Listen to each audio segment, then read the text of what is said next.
नमस्कार सर्वांना, मला सर्व मातांना नमस्कार. सर्वप्रथम आपणास नमस्कार करून आज व्यास गादीला नमस्कार करते, व्यास महर्षींना नमस्कार करते आणि आद्य देवता गणेशाला भजते. सर्वप्रथम मूलाधार स्थित श्री गणेशा,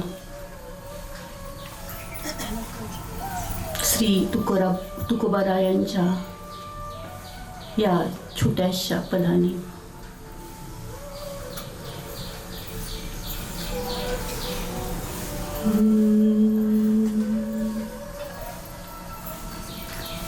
ओंकार प्रधान रूप गणेशाचे, ओंकार प्रधान रूप गणेशाचे, हे तिन्ही देवांचे जन्मस्थान, हे तिन्ही देवांचे जन्मस्थान, ओंकार प्रधान रूप गणेशाचे, आकार तो ब्रह्मा, उकार तो विष्णू, आकार तो ब्रह्मा, उकार तो विष्णू, मकार महेश जाणीला, ओंकार प्रधान रूप गणेशाचे, ऐसे तिन्ही देव जेथोनी उत्पन्न, ऐसे तिन्ही देव जेथोनी उत्पन्न, तो हा गजानन माय बाप, तो हा गजानन माय बाप, ओंकार प्रधान रूप गणेशाचे, ओंकार प्रधान रूप गणेशाचे, तुका म्हणे ऐसी आहे वेदवाणी, तुका म्हणे ऐसी आहे वेदवाणी, पहावी पुराणे व्यासाची या, ओंकार प्रधान रूप गणेशाचे, ओंकार प्रधान रूप गणेशाचे, ओंकार प्रधान रूप गणेशाचे.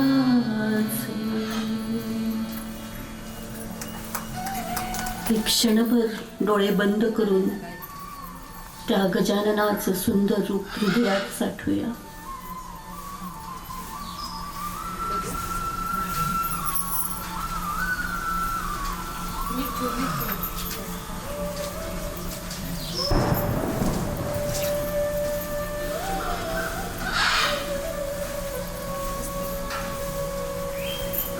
यानंतर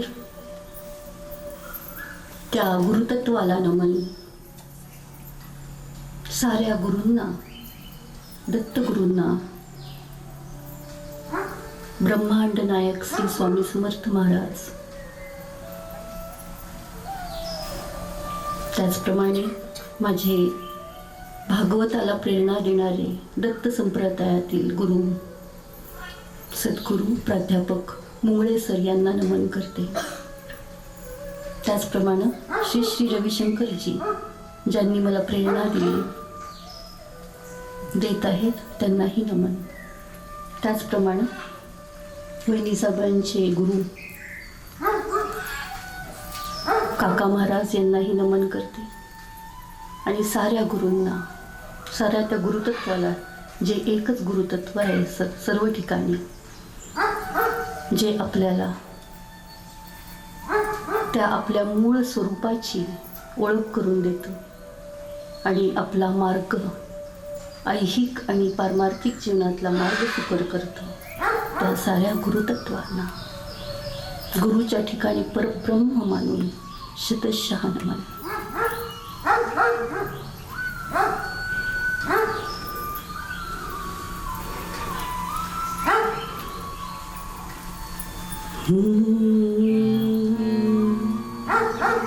गुरु मेरी पूजा, गुरु गोविंद, गुरु मेरा पार ब्रह्म, गुरु भगवंत.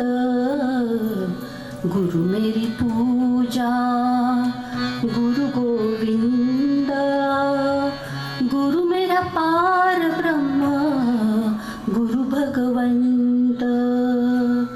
गुरु मेरा पार ब्रह्म, गुरु भगवंत. गुरु मेरा पार ब्रह्म, गुरु भगवंत. गुरुचरणाशी शतशः नमन.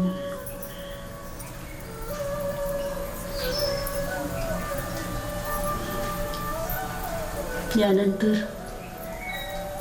ब्रह्मा विष्णू महेश या साऱ्या देवतांना माझा शतशः नमन. जगाची निर्मिती, उत्पत्ती आणि लय आणि त्यांना प्रेरणा देणारी शक्ती, या साऱ्यांना नमन.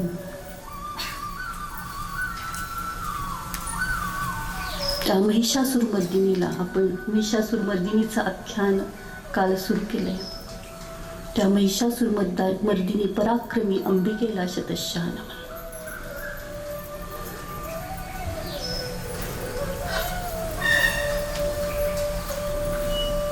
शुंभ निशुंभ यांना मारणारी शूरवीरा आईला, मातेला, भवानीला नमन.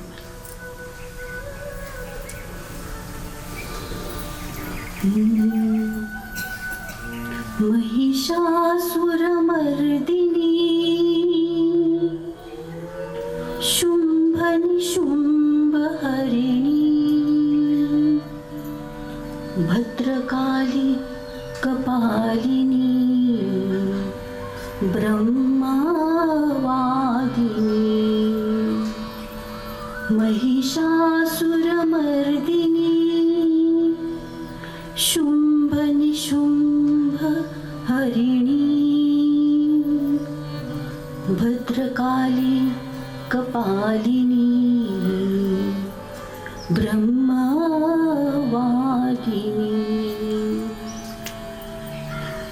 त्रिलोक्यकारिणी सूरसुंदरी मातंगी मनमोहिनी.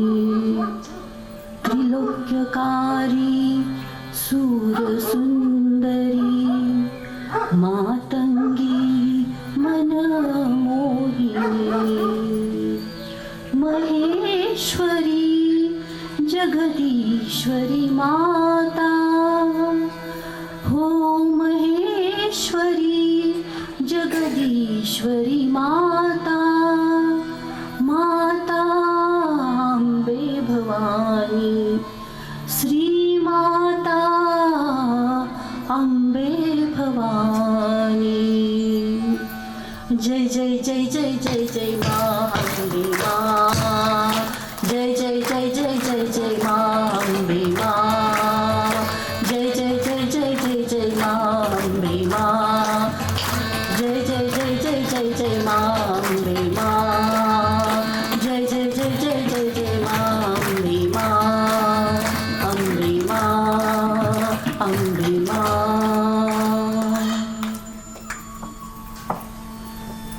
क्षणभर डोळे बंद करूया.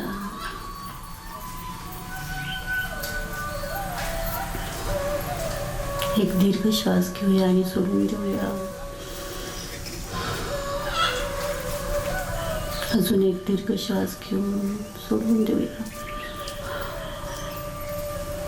त्या हृदयामध्ये एक तेजस्वी ज्योत आणि त्यामध्ये श्री अंबा तिचं सुंदर रूप आपण बघूया. त्या हृदय कमलामध्ये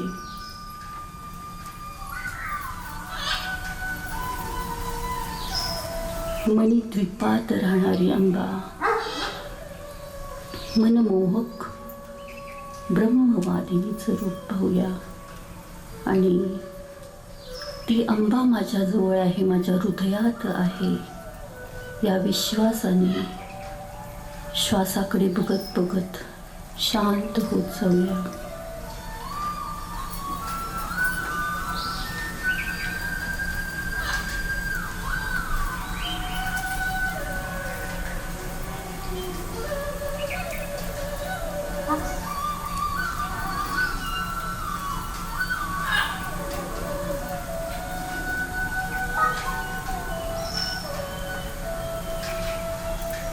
प्रत्येक श्वासागणिक विश्राम करूया.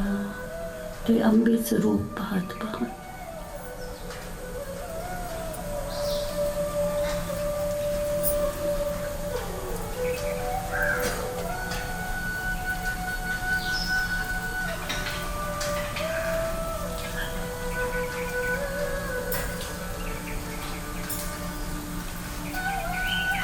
जी प्रचंड रूपाने साऱ्या ब्रह्मांडात अनुरेणूत व्यापलेली शक्ती आहे, ती शक्ती माझ्या हृदयात आहे. सूक्ष्म रीतीने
ही महामायाच आहे, जिने तिचंच मायाजाल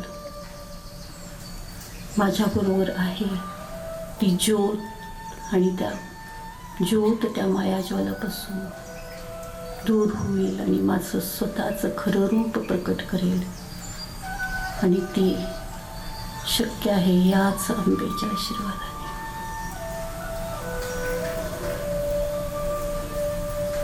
शांत होऊया.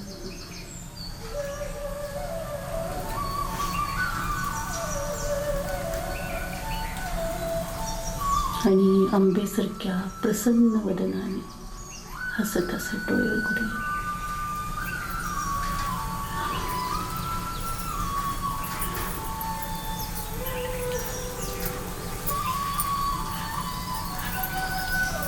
आपल्या हृदयातील साऱ्यांच्या हृदयातील मातेला माझा प्रणाम.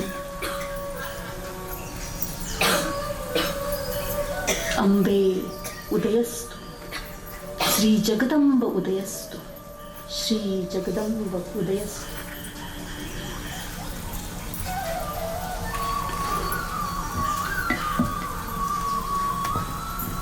काल आपण अंबेचं ते पराक्रमी रूप बघितलं.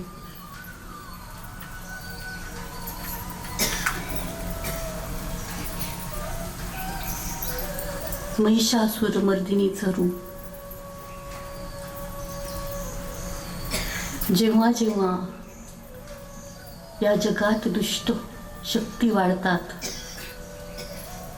क्रूरता वाढते, अन्याय वाढतो, त्या वेळेला साधू संतांनी, साध्या भोळ्या लोकांनी फक्त तिला हाक घातली की अंबा प्रकटते. तिला शक्ती म्हटलंय ना. जेव्हा पृथ्वी शक्तीहीन होते तेव्हा आपण कुणाला हाक घालतो? शक्तीला. आणि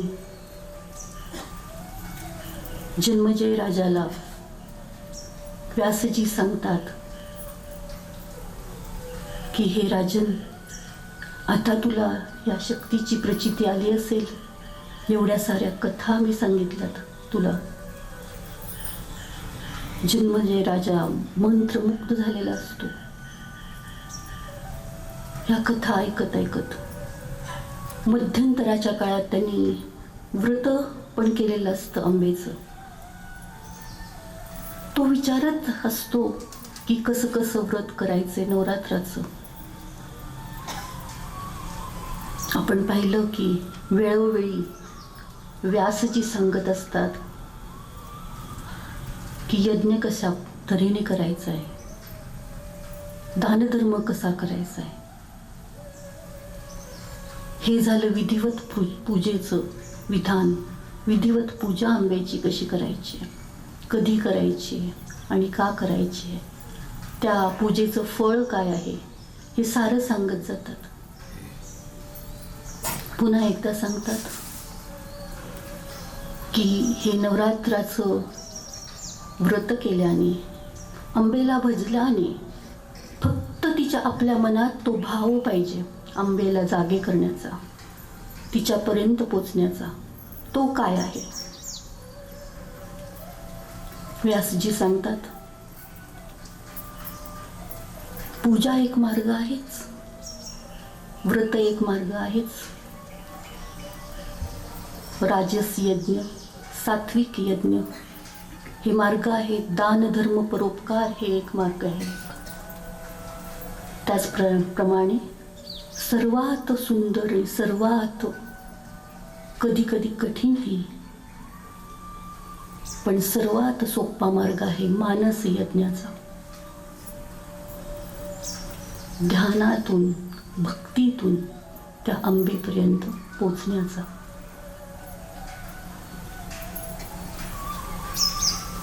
राजा जन्मजय प्रत्येक कथेबरोबर त्याची भक्ती वाढत जाते जगदंबेप्रती. ती जगदंबा आहे, तीच एक चेतना आहे, तीच प्रेरणा आहे साऱ्या जगतासाठी.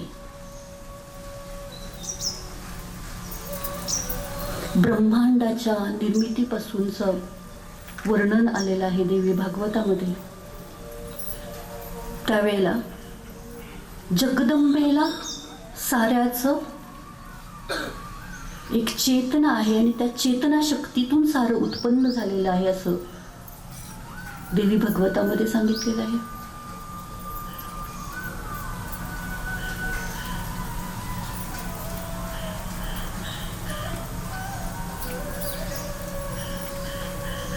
आणि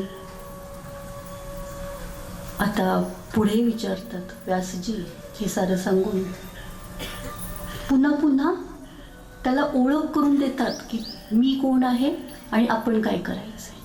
म्हणून पुन्हा पुन्हा त्याच कथा येत जातात, पुन्हा पुन्हा तेच तत्वज्ञान येत जातं, पण ते वेगळ्या शब्दात म्हणलं जातं व्यासजींकडून.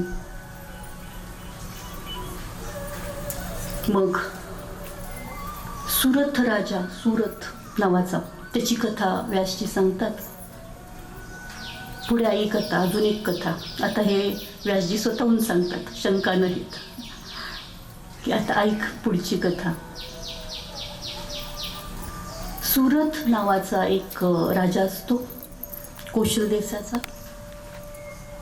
खूप छान राज्यकारभार करत असतो, गरिबांची काळजी घेत असतो, राज्यकारभार छान करत असतो, नीटनेटका, संसार पण नीटनेटका करत असतो. भरभराट झालेली असते त्याच्या राज्याची. पण काही दिवसांनी काय होतं, म्लेंच म्हणून एक जमात आहे, त्या डोंगर कपारीत राहणारे लोक असतात, ते त्या राज्यावर चाल करतात आणि एवढे शूरवीर असतात ते राजाला हरवून टाकतात. राजाची प्रजा हरते आणि राजाला जावं लागतं, राज्य सोडून काहीच राहिलेलं नसतं त्याच्याकडे. तो आणि त्याचा मित्र एका ऋषींच्या आश्रमात जातात. नदी पलीकडे असतो आश्रम. त्या आश्रमात जातात आणि तिथेच त्यांना ऋषीजींना विनंती करतात की आम्ही इथे राहतो, आम्हाला आता दुसरा कुठला सहारा नाही आहे, आसरा द्या आम्हाला. ऋषीजी हो म्हणतात. तिथेच राहतात. ऋषीजी त्यांना तपसाधना करण्यास शिकवतात. त्याशिवाय ऐहिक जीवनातील बऱ्याच काही गोष्टी त्यांना सांगत जातात.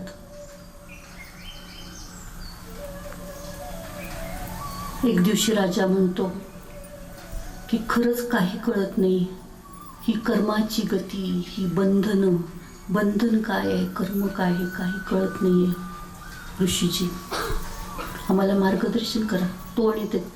तो राजा आणि त्याचा वैश्य मित्र असे दोघे जण असतात. ऋषीजी सांगतात, हे राजन, मी तुला पूर्वी पण सांगितले तू आला तेव्हा की कर्मगतीतून कुणाची सुटका नसते. मागच्या जन्माची संचित कर्म या जन्मी भोगायला लागतात. पण तपश्चर्येतून तो मार्ग खूप सुकर होतो. कर्मबंधनातून मुक्त होण्यासाठी ही तपश्चर्या, देवीची आराधना खूप महत्त्वाची असते. त्याचबरोबर आपली जर क्रियामान कर्म आत्ता करत असतोय ती आपण चांगली केली, जी तू करतोच आहेस, परोपकार, दान, उपकार, चांगलं वागणं, बोलणं, तर तू याविषयी जास्त विचार न करता तू फक्त चांगलं वागत जा, चांगलं राहत जा, प्राणीमात्रांवर दया, परोपकार ह्या गोष्टी करत जा.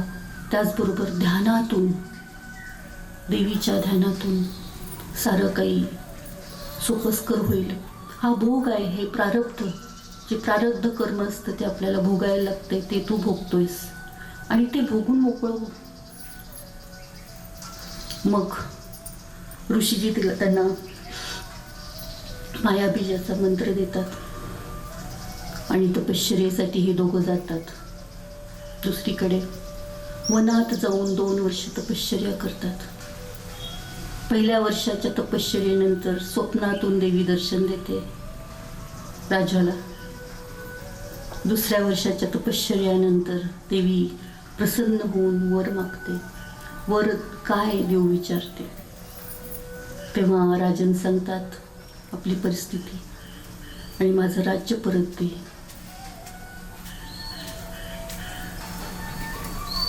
देवी तथास्तु म्हणते आणि राजाला त्याचं राज्य परत मिळतं. त्याशिवाय देवीच्या आशीर्वादाने तो ज्ञानी राजाही बनतो. स्वचं ज्ञान त्याला प्राप्त होतं. त्याचप्रमाणे हा जो वैश्यमित्र असतो त्याची पण भरभराट होते आणि तो खूप मोठा ज्ञानी पंडित होतो पुढे. ऋषीजींना या साऱ्या प्रार्थनेबद्दल धन्यवाद देतात हे दोघं आणि राज्य करण्यासाठी राज्य परत जिंकतात. ती प्रेरणा आहे ना देवीची. देवी प्रेरणा देते की पुढं काय काय करावं, काय काय केल्याने त्याला त्याचं राज्य परत मिळेल. त्याच्यातली ती चेतना अंबिका जागी होते आणि त्याला आपलं राज्य परत मिळतं आणि सुख समाधानाने हा राजा बरेच वर्ष राज्य करतो. ही आहे सुरत राजाची सुंदर कथा आणि अंबिकेच्या कृपेची कथा.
गाणं म्हटलं, वीणावादिनीचं.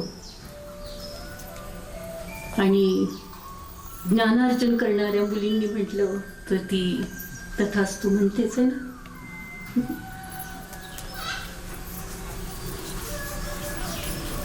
आता एक कथा बघणार आहोत आपण, छोटीशी आहे, पण त्यानंतरची जी कथा आहे हिमालयाची, हिमालय आणि देवीचा संवाद,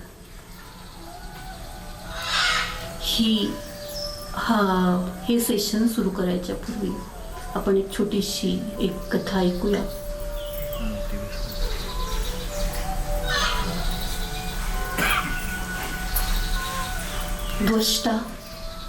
द्वष्टा प्रजापती, आपण दुसऱ्या भागामध्ये बघितलं, द्वष्टाने घोड्याचा तोंड लावलं विष्णूजींना आणि हयग्रीव विष्णू तयार झाले.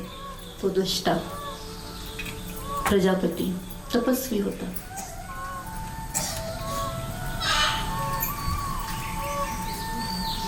तर काय झालं, द्वष्टा तपश्चर्या करत होता, तपस्वी होता आणि त्याला पुत्र पाहिजे होता, त्याच्यासारखाच तपस्वी आणि शूरवीरही. खूप वर्ष देवीचं अनुष्ठान केलं, प्रार्थना केली आणि तसा पुत्र जन्मला. वृत्त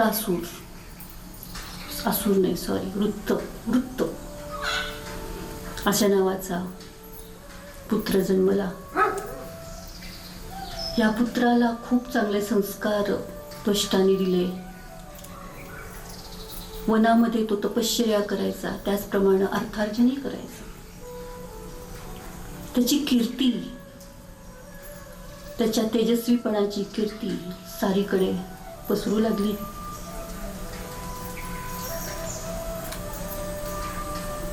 तो पराक्रमीही होता, त्यामुळं इंद्रालाही भीती वाटायला लागली.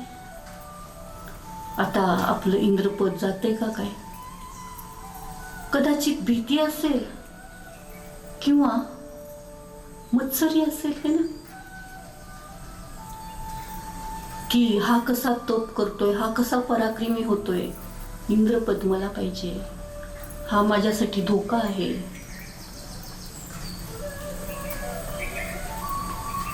मग त्यांनी काय केलं, त्याचा वध करण्यासाठी आराधना केली पुन्हा देवीची, की याला पराभव करावा याचा म्हणून. सारं सैन्य दोघांचं जमा झालं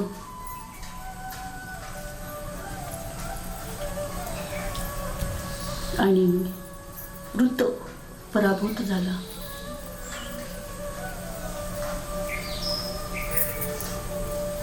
थोड्या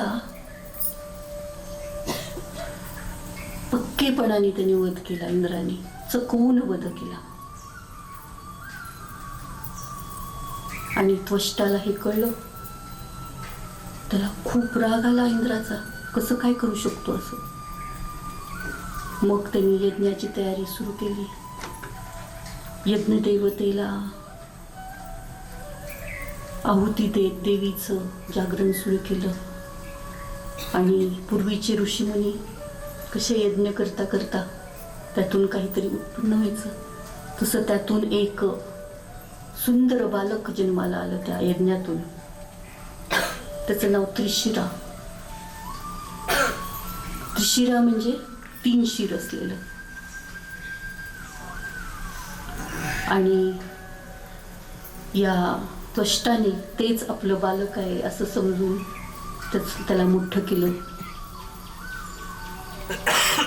आणि इंद्राजवर चाल करण्यास सांगितलं. तो जसा मोठा मोठा होत गेला, पराक्रमी होता तो पण.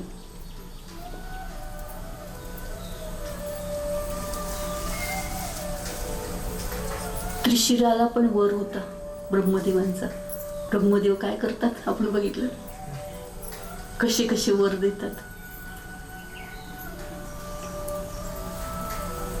त्याला पण असाच वर होता की कोणत्याही धातूने, कोणत्याही लाकडाने, कोणत्याही हाताऱ्याने, पत्थरने त्याचा वध कोणी करू शकणार नाही.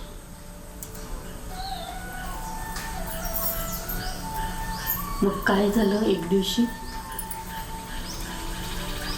इंद्राने त्याच्या चेतनेतून, चेतना आहे ना महामाया, ती चेतना देते आपल्याला कधी काय करावं.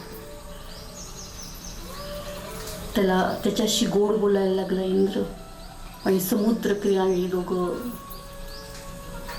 बोलत बोलत चाललेले. इंद्राने काय केलं, फसवलं. मोठ्या मोठ्या लाटा येत होत्या, वध कशानेच होणार नव्हता. त्यांनी जेव्हा तो समोर आला त्रिशिरा, तेव्हा त्या लाटेवर ती गदा आपटली, आणि लाट ती एवढी मोठी त्याच्या अंगावर पडली आणि त्रिशिराचा वध झाला. त्याच्यानंतर आता हे सारे देवता इंद्र असा कसा करू शकतो? ही पण देवीची चेतना, सुबुद्धी दुर्बुद्धी. मागच्या वधाच्या वेळेला इंद्राला काही वाटलं नव्हतं कुणाचा वध करायचा. तेव्हा ह्या वेळेला देवी मातेच्या कृपेने, कृपा दोघांवर होती, पण देवी मातेच्या कृपेने आणि त्वष्टाच्या तपश्चर्येने त्वष्टाने शाप दिला की तुला सुबुद्धी हो, आणि तुला तुझ्या जे कर्म केलंय तू त्याच्याबद्दल जागृती हो. ह्या वेळेला मात्र त्याच्या बुद्धीला कुणीतरी दिलेल्या शापाने जागृती झाली की आपल्याकडून काहीतरी वाईट घडलंय. आणि पुढे असं ती कथा बरीच लांबते, मी पण थोडक्यात सांगते की पुढे मग इंद्रदेवाला खूप पश्चाताप झाला आणि तो कैलासवर निघून गेला तपश्चर्या करायला. तर ही देवीची चेतना असते की कधी काय आपल्याला, कधी राग येईल, कधी आपण आपल्याला कुणाला शाप देऊ, वाईट बोलू, आणि नंतर कळत जातं आपल्याला की काय करतो आपण, कधी काय ॲक्शन घेऊ आपण आयुष्यामध्ये. तर ही सारी महामाया आहे, मायेचं आवरण आहे सारं, आणि ते दूर सारायला ती महामायाच आपल्याला मदत करत असते. तिच्याच प्रेरणेने सारं घडत असतं, आणि तीच आपल्याला पुन्हा वर देत असते आपल्यातली सुबुद्धी जागृत होण्यासाठी.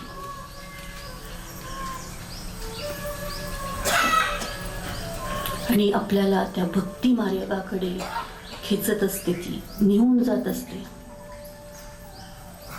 आपण म्हणतो असं चांगल्या लोकांच्या बाबतीत असं का व्हावं, सारे चांगल्या लोकांचं वाईट होतं आणि दुष्ट लोक पुढे जातात, असं का होतं? तर कर्माच्या गतीला कोणीच काही सांगू शकत नाही. त्या बाबतीत आपण विचार न केलेलाच बरा. पण आपल्या प्रयत्नांनी, आपल्या तपश्चर्येतून जेव्हा आपण परोपकार, दान या सगळ्या चांगल्या गोष्टी करत जातो, तप करत जातो, तेव्हा आपण आपल्या ज्या आत्म्यावर आलेलं जे मायाजाल आहे,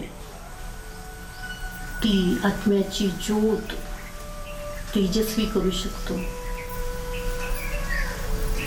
आणि मुक्तीच्या मार्गाने जाऊ शकतो. आपण बघितलं, महामाया अशी काही निष्ठुर नाही आहे, ती दयाळू आहे, अत्यंतिक दयाळू, कृपेचा सागर, कृपा सागर. फक्त आपली आतली साध आपल्याला ऐकू यायला पाहिजे, ते तिची. आपण जी साध तिला घातली की ती तत्पर तयार होते आपल्याला वर द्यायला. शरणागती म्हणतात ना, शरणागती आपल्याला येत नाही, शरणागत हो. म्हणून तर सारे गुरुदेव म्हणतात, भक्त व्हा, भक्त व्हा. आणि कारण आपला जन्मच झालाय अहंकारातून, त्या चेतनेतून, अहंकार एक गुण आहे आपल्यात, अवगुण म्हणा दुर्गुण म्हणा, आहे ना तो आपल्याकडे. तो मायेनीच दिलाय, महामायेनी. आणि तो अवगुण दूर सारते ती महामायाच. तिला पाहिजे की आपण सारे मुक्तीच्या मार्गाने जावं, मोक्षाच्या मार्गाने जावं. म्हणून अशी सारे खेळ खेळत असते ती. सुखदुःखाच्या भोवऱ्यातून काही सुटका नसते कोणाचीच.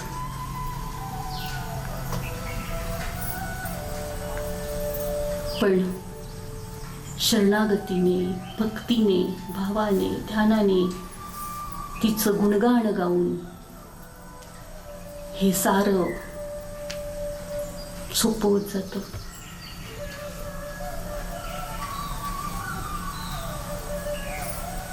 पुढे काय झालं, इंद्राचं इंद्रपद गेलं, कारण कैलासला जाऊन बसला इंद्र.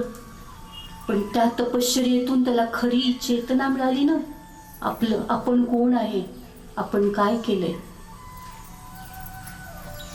आणि इकडे साऱ्या देवदेवतांनी, नहुष म्हणून एक राजा होता पराक्रमी, त्याला इंद्रपद दिलं. छान राजा होता हो. आता बघा, प्रजादक्ष राजा होता म्हणून त्याला दिलं इंद्रपद. नहुष राज्यकारभार करायला लागला. पण जेव्हा आपल्याला इंद्रपद मिळतं तेव्हा काय होतं, पुन्हा तो अहंकार मोठा होतो. आणि तो इतका अहंकारी झाला की तो साऱ्या सामान्य लोकांना, साधू संतांना त्रास द्यायला लागला. एवढंच काय, सारं होतं त्याच्याकडं, राज्यकारभार करत होता. पण मला सगळं पाहिजे, मला सगळं पाहिजे, हे राज्य पाहिजे, ते राज्य पाहिजे, ते पाहिजे. आणि शेवटी तर इंद्राची पत्नी इंद्राणी पण मला पाहिजे. अशा वेळेला देवदेवतांना मग कळलं की आपण कुणाला केलंय, इंद्रपद कुणाला दिलंय. मग सारे देवदेवता पुन्हा जातात कैलासला. इंद्रांचा तोपर्यंत तपश्चर्या बऱ्याच वर्षाची झालेली असते, सारी कर्म कट होत गेलेले असतात. आणि इंद्राला पुन्हा इंद्रपद मिळतं. असं लिहिलंय देवी भागवतात की नहुषाला मग शाप मिळतो आणि नहुष अजगर होतो. म्हणजे काय, थोडक्यात त्याचं पदभ्रष्ट होतं. तर ह्याचं सार असं आहे कथेचं की इंद्रालाही गर्व होतो. देवदेवता पण कुठल्याच कर्माच्या किंवा त्या चेतनेच्या कचाट्यातून सुटू शकत नाहीत. आपली सामान्य लोकांची काय अवस्था. पण ह्यासाठी यावर उपाय म्हणजे तारून नेते ती देवीची शक्ती, ती चेतना, ती प्रेरणा. आणि ती सांगते आपल्याला जागा हो, जागी हो. है ना? मार्ग तर खूप आहेत सारे मार्ग एकाच दिशेला नेत असतात, त्या मुक्तीच्या दिशेला.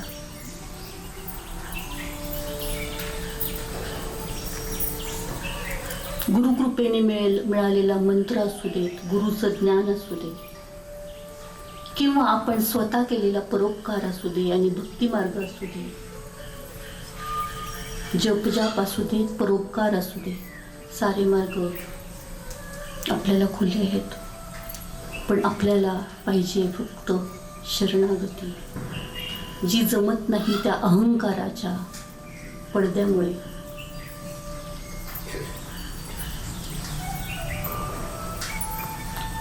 पण कलियुगात हे शक्य नाही म्हणतात, पण कलियुगातच हे शक्य आहे. म्हणूनच आपण विचार करावा. देवी भागवत आपल्याला प्रेरणा देतं. विचार करावा आणि रोजचं आयुष्य, ऐहिक जीवन, पारमार्थिक जीवन कसं जगावं याचा विचार करावा आणि तो योग्य मार्ग निवडून आपण वाटचाल करावी. पुढे वाटचाल करावी, कारण आपलं ध्येयच आहे मुक्त होणं.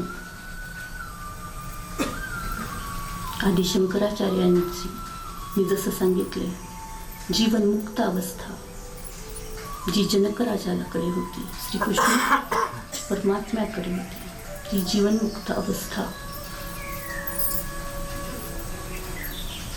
या शरीरात असताना पण आपण अनुभवू शकतो. जेव्हा आपण असा जप असं आचरण करतो, तेव्हा पुढे हिमालय आणि देवीचा संवाद थोडासा गहन आहे. जसं श्री भगवद्गीतेचं तत्त्वज्ञान आहे त्याप्रमाणेच थोडं तत्त्वज्ञान ह्यात येतंय. ते सुरू करण्यापूर्वी आपण आंबेचा उदो उदो करूया.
जाणं होतं देवीचं.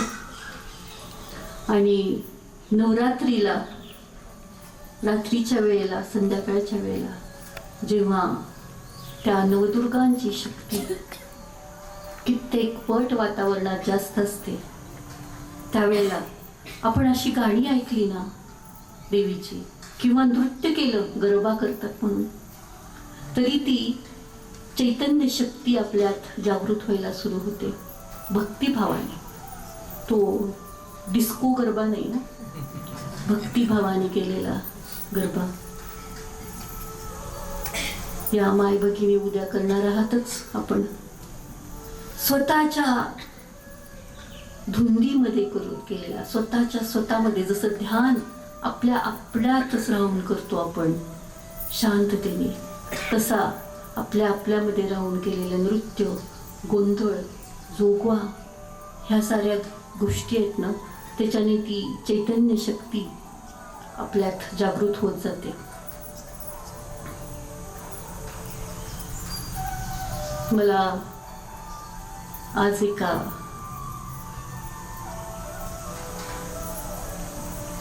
बाईंनी सांगितलं, चांगलं वाटतंय रोज हे ऐकून, छान वाटतंय म्हणाले. बघा कसं असते आपली शंका, आपले विचार, आणि आपण त्याच्यावर काय बोलतोय आणि त्या काय बोलतायत. म्हटलं छान, चांगलं. रोज बसता ना? हो बसते, पण मी एकांची दीक्षा घेतली आहे. म्हटलं चांगलं आहे, त्यामुळं ध्यान तरी होतं ना, जप जाप मंत्र असेल किंवा ध्यान होतं. छान आहे, चांगलं आहे. करताना ध्यान? हो करते ध्यान म्हणाले. पण आता कशाला हे पण करायचं ते पण करायचं, कशाला आपलं काहीतरी आलं की ऐकत बसायचं तेवढं. तर मी काही गुरु नाहीये, मी कथाकार आहे, पण त्याच्यासाठी मला पण साधना करायलाच लागते. गुरूंचं ऐकायलाच लागतं. प्रत्येकाने आपल्या गुरूंचं ऐकावंच. आपले गुरु जसा संदेश देत आहेत, जसा जग काही जाप देत आहेत, त्याप्रमाणे करावं. कारण सारे मार्ग त्या एकाच मार्गाकडे मिळून जातात. आणि ह्याच्याने काय होतं माहितीये का, ज्यांची शंका आहे त्यांना सांगते, आपण विविध मार्गांच्याकडे गेलो काही प्रॉब्लेम नाहीये. आपण आपला मार्ग आपण पुढे जातच असतो ना. वैदिक धर्माचं हे एक वैशिष्ट्य आहे आपल्या प्राचीन तत्वज्ञानाचं. खूप लिबरल आहोत आपण, सारं काही आत्मसात करत जातो आपण. जाऊन तेवढं काही वेळ आपल्याला नवीन काही ज्ञान तेच असतं, एकच असतं, सारं एकच तत्व आहे, पण आपल्याला वेगळ्या प्रकारे मिळत जातं. कथेतून पण बघा, आता आपण कथा कशाला ऐकायला जातो, कधी कधी आपण भागवत पण ऐकतो, श्रीकृष्णाचा महिमा ऐकतो, शिवाचा ऐकतो, शिवकथन ऐकतो, रामकथा ऐकतो. त्याच्यातून काय काय मिळत जातं. आपल्या मनात जी भक्ती आहे ना, जो शरणागत भाव आहे, तो वाढत जातो. शेवटी जरी आपल्याला माहिती आहे की सारं निर्गुण निराकार परब्रह्म आहे, ती चेतना आहे, पण सगुण रूपाने आपण ध्यान करतो तेव्हा ते देव वेगळे होत नाहीत. हा मी मी शैव आहे, तू वैष्णव आहे, हा मध्ये भेद झाला की नाही. सारे त्रिगुण आहेत साऱ्या विश्वात भरलेले, आणि सारे मार्ग एकाच ठिकाणी जातात. म्हणून फक्त समर्पण करायचं, जे काही आहे समर्पण, जे आपल्याला पटते ते घ्यायचं. कुठल्या ह्याच्यातून आपल्याला काय काय मिळत जातो नाही ना. मी आता जास्त धर्माविषयी बोलत नाही, पण झोराष्ट्रियन हा जो धर्म आहे ना, पारसी, तर माझ्या कित्येक मैत्रिणी मुंबईत असल्यामुळे पारसी आहेत. खूप अत्यंतिक दयाळू असतात, कट्टर असतात की धर्माच्या बाहेर लग्न नाही करू शकत, धर्माच्या बाहेर होतात, पण अत्यंतिक दयाळू असतात. परोपकार असतो त्याच्यात. तर आपण घेत जावं प्रत्येक पंथाकडून काय असेल ते.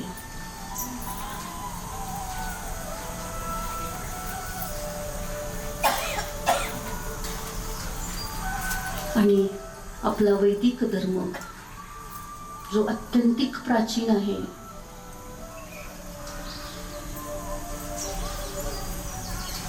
वेगळे वेगळे पंथ आहेत पण ते सारे एकाच तत्वाकडे आपल्याला घेऊन जातात. खूप सुंदर आहेत, कित्येक ग्रंथ आहेत. व्यास जी आहेत ना, ते कित्येक व्यास होऊन गेलेत. शेवटचे व्यास कृष्णद्वैपायन. आणि उपनिषद, वेद, साऱ्याचं कंपायलेशन, एकत्र संकलन करायचं काम व्यासजींनी केलं. पण आपण मानतो एकच व्यास आहे, त्या व्यासांना आपण शरणागत होतो. असं आपलं तत्वज्ञान आहे. सुंदर गुरुप्रती शरणागती.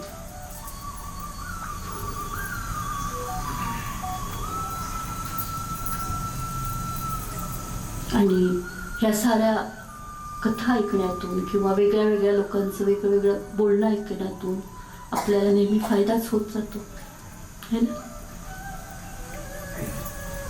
पुढे जाऊया. हिमालयाच्या कडे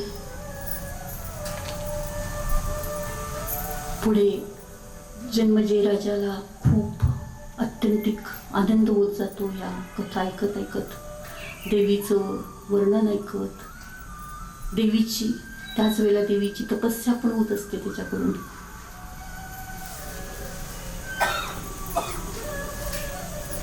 बघा, जन्मजय राजा आणि व्यास यांचा संवाद उद्यापर्यंत चालणार आहे. पहिल्या दिवशीपासून दुसऱ्या दिवशीपासून जो सुरू झाला आहे तो. ह्याचं कारण काय आहे? काय पाहिजे असतं जन्मजयला? आपल्या पित्याची, परीक्षिताची मुक्ती जी कशी शक्य होईल आणि शेवट ती मिळते काही उद्या बघूया. म्हणून या कथाद्वारे तो आनंद घेत असतो, जाणून घेत असतो स्वतःला, साऱ्या जगाला.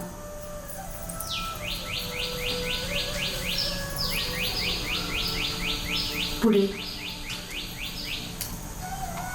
जन्मजय सांगतो, विचारतो व्यासजींना की हिमालयाचं खूप महत्व आहे ना, तपश्चर्या करण्यात. हिमालयाला सारे साधू संत हिमालयात तपश्चर्या करतात आणि हिमालयातील देवी स्थानांना पण महत्व आहे. जसं शंकर भगवानांच्या शिवस्थानाला महत्व आहे, तसंच वैष्णव स्थानाला महत्व आहे, तसंच देवीच्या स्थानांनाही महत्व आहे तिथे तपश्चर्या करायला. तर आता व्यासजी, मला आता तुम्ही हिमालयात जी देवी प्रकट झाली ना, काल झाली होती प्रकट कालिका हिमालयातून, आहे ना, कौशिकी देवी, तशी हिमालयात कुठली देवी कशी प्रकट झाली ते जरा सांगा.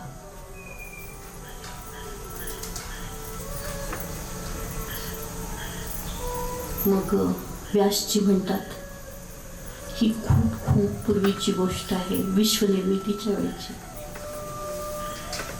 जेव्हा डोंगरदऱ्या निर्माण होत होत्या त्यावेळची.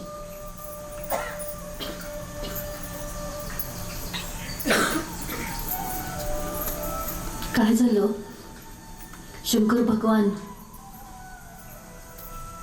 त्यांचा अपमान केला गेला ना यज्ञामध्ये, आणि सती मृत झाली. त्यावेळेला तिचं शव घेऊन शंकर भगवान सगळीकडे फिरत होते, सैरभैर झाले होते. सैरभैर झाले होते म्हणजे काय? शक्तिहीन गेले होते. त्यांच्यातील शक्ती जी सती तीच नव्हती. शंकर भगवानच काय, नवे नवे सारं जग शक्तिमय झालं होतं. जिथं सती नाही, जिथं देवी शक्ती नाही, तिथं कुठली शक्ती? मग अशा वेळेला सगळीकडे रोगराई पसरली होती, दुष्काळ पडले होते, चांगले लोक राहिलेच नव्हते, चोर दरोडेखोर हेच लोक राहिलेले. तारकासूर नावाचा दैत्याचा उदय झाला त्यावेळेला. आणि हा जो तारकासूर होता ना, तो साऱ्या देवदेवतांना साधू संतांना खूप त्रास देत होता. अशा वेळेला शंकर भगवान पण नव्हते. मग काय करायचं अशा वेळेला? तेव्हा सारे विष्णू सहित सारे देवदेवता एकत्र आले की आता दुसरी सती कशी निर्माण करायची. हिमालयाच्या पाशी एकत्र झाले आणि हिमालयाने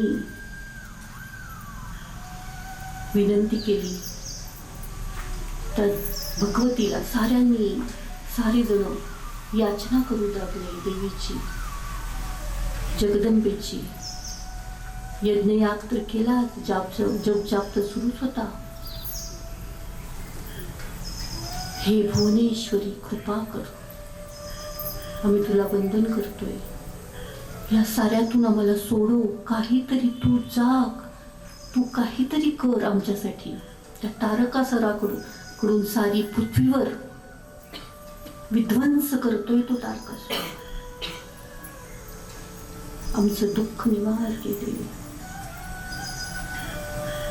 बुजू लागले त्या देवीला, भुवनेश्वरीला.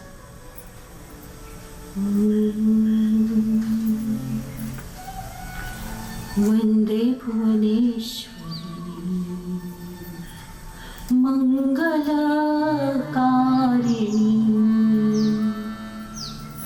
वंदे भुवनेश्वरी मंगलकारिणी.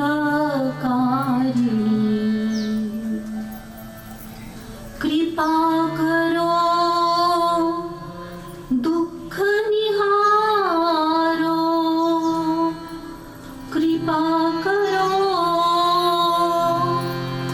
दुःख निहारो. राजराजेश्वरी आनंद रूपिणी, हो राजराजेश्वरी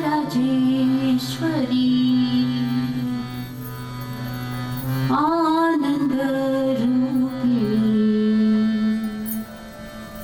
वंदे भुवनेश्वरी मंगलकारिणी. कृपा करो प्रेम सवारो, कृपा करो प्रेम सवारो. राजराजेश्वरी आनंद रूपिणी,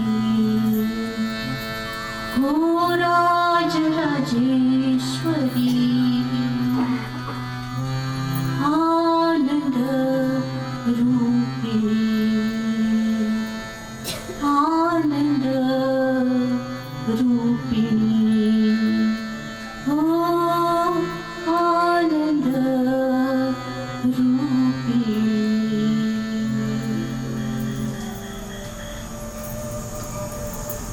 आर्त हाक घातली त्या जगदंबेस.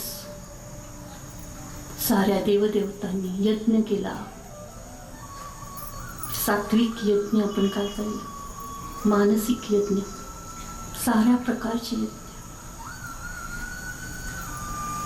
त्या माया बीजाचा मंत्र पण केला. भक्तीने साकडं घातलं आणि असे बरेच दिवस गेले. आणि एक दिवशी एक तेजस्वी ज्योत साऱ्यांपुढे उभी ठाकली. अशी ज्योत जिची सुरुवात पण नव्हती आणि जिचा अंत पण नव्हता, अशी तेजस्वी ज्योत.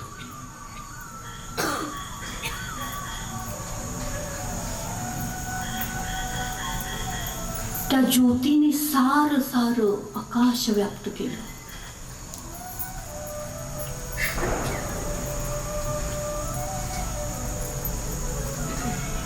ती ज्योत होती तेजस्वी. लाखो सूर्यांचं जरी तेज होतं तिच्यात, तरी पण लाखो चंद्रांची शीतलताही होती त्या ज्योतीमध्ये. स्निग्ध सुंदर ज्योत.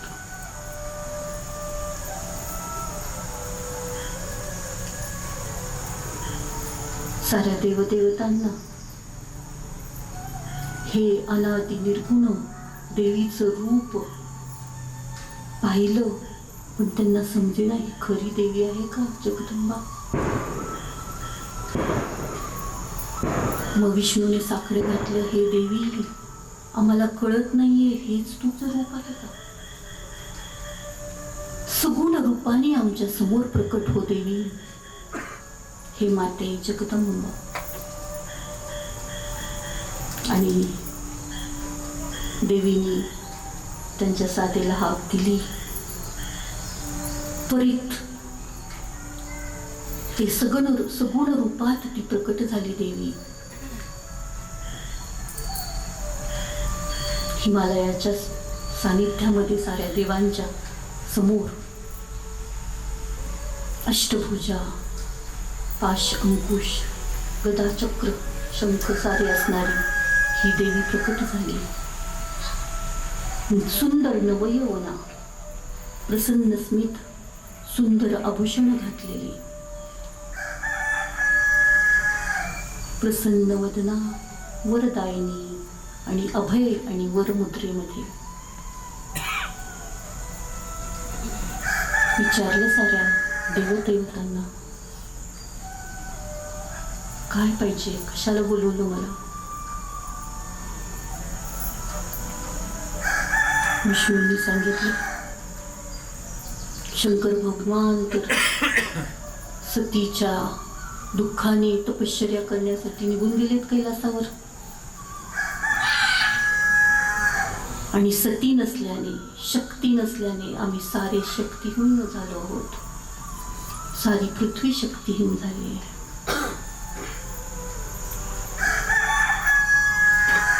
हिमालयाने सांगितलं, याच्यावर काय उपाय देवी.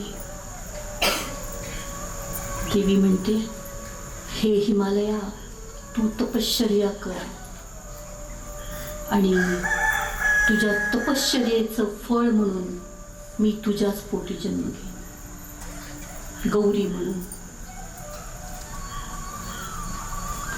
हिमालयात आनंदाश्रूने त्याला गलबलून आलो. साक्षात देवी माझ्या घरी जन्माला येणार आहे.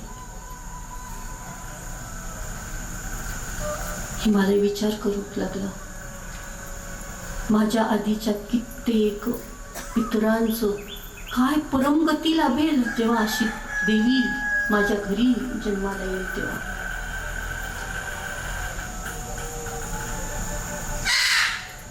मग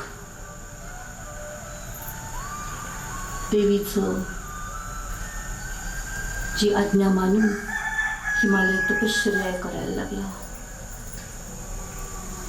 आणि थोड्या वर्षांच्या तपश्चर्येनंतर प्रकट झाली हिमालयात ती महागौरी, महातपस्वी महागौरी, दैत्यांचा संहार करणारी, शुद्ध पतिव्रता, शुद्ध तेजस्वी गौरी, पण पराक्रमी गौरी प्रकट झाली हिमालयाच्या पोटी. पार्वती मातेची ही कृपा काही वेगळीच. ऐकूया पार्वती मातेचं गुणगान.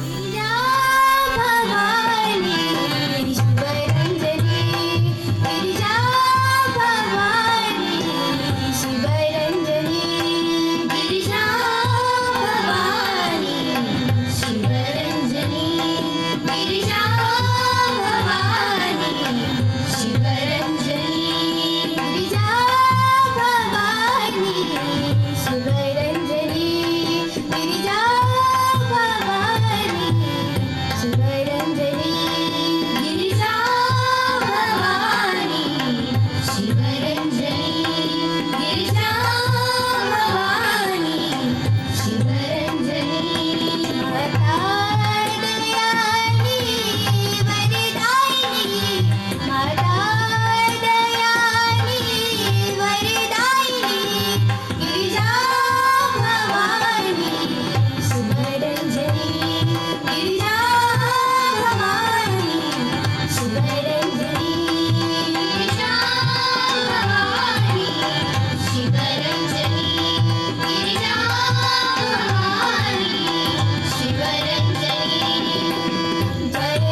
सुंदर रूपात ज्योतीच्या परमज्योतीच्या द्वारे सर्वप्रथम दर्शन दिलं सर्वांना. त्यानंतर सुंदर नवयौवनात या गिरिजेने दर्शन दिले.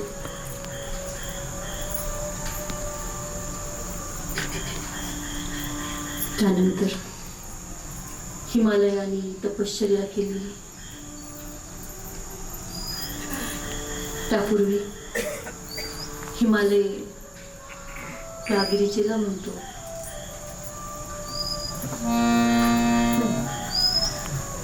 हे देवी,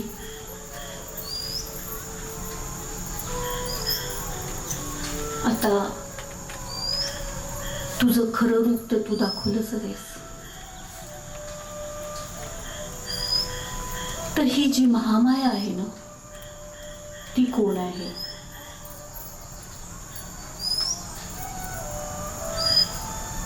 आणि जेव्हा जगाची निर्मिती झाली तेव्हा तू कुठे होतीस?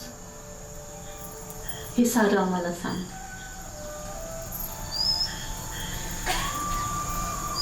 देवी म्हणते साऱ्या देवतांना आणि हिमालयाला सांगते, अरे देवदेवतांतो,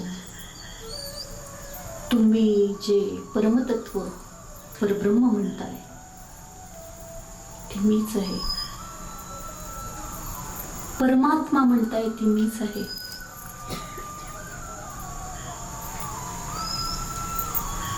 त्या परमपुरुषाशी माझा जेव्हा संयोग होतो तेव्हा मीच ते परमतत्व होऊन जाते.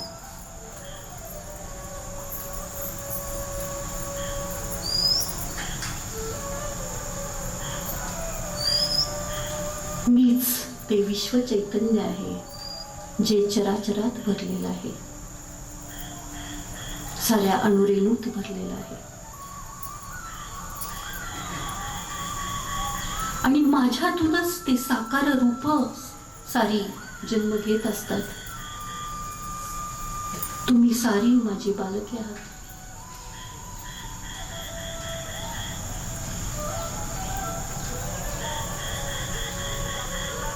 या माया जी म्हणताय त्याच्याने आपण सारे जग व्यापलेले आहे. त्या मायेमुळेच सारं दृश्य आहे ना. हे शंकर भगवान, विष्णू, ब्रह्मदेव, सारे देवदेवता, ही मायाच आहे, ती निर्माण करते त्यांना सगुण रूपात. आणि ते मायेमुळेच ते आपल्याला वेगळे वेगळे दिसत आहेत.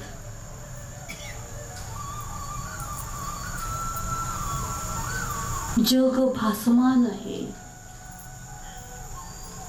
जे चैतन्य आहे ना ते पूर्णपणे झाकलं गेलेलं आहे, हे त्या महामायेनेच. म्हणूनच आपल्यातील बोध आपल्याला घेता येत नाही. त्याला काही लोक अविद्या पण म्हणतात, जड आणि चैतन्य असंही म्हणतात. जडामुळे माया मिळते, निर्माण होते,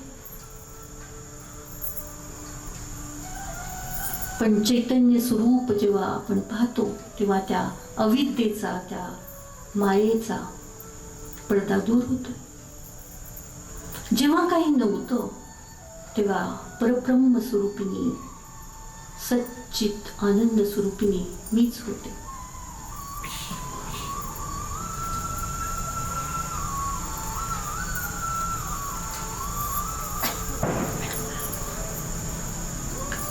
मीच आहे अखंड अविनाशी अनंत तत्व,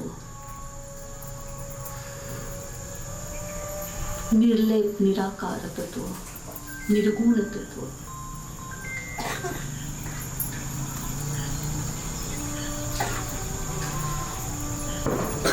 मीच आहे मूळ कारण, कार्यकारण, कर्ता आणि कारण हे मीच आहे. संकल्पातून हे सारं, माझ्या संकल्पातून महामाया तयार होते. महामायेच्या संकल्पातून ही विविधता आहे ना जी सृष्टीमध्ये, ती विविधता भासते. पण कार्य कारण करता सारं मीच आहे. जो जीवात्मा झाकलेला आहे ना अंधकाराने मायेने, ते आवरण दूर झालं की तो जीवात्मा माझ्याशीच माझ्याच परमतत्वाशी विलीन होतो.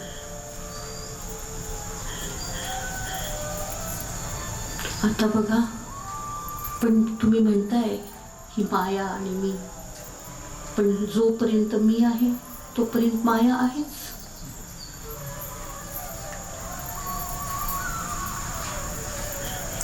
चैतन्य आहे तशीच माया पण आहे या जगात. आपण जगात आल्यापासून, प्रत्येक मनुष्य आणि प्राणी जगात आल्यापासून मायेने झाकला गेलेला असतो. ती माया सतत आपल्या बरोबर असते. शेवटी शरीर सोडेपर्यंत ही महामाया आपल्या बरोबर असते. तिची जाणीव करण्यासाठीच मी तुम्हाला चेतना देत असते.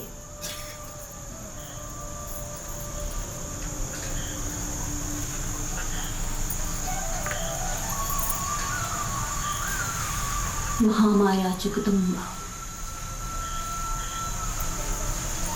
फक्त जेव्हा चैतन्य स्वरूप आपलं आपल्याला कळतं तेव्हा तो मायेचा जो पडदा आहे तो दूर होतो.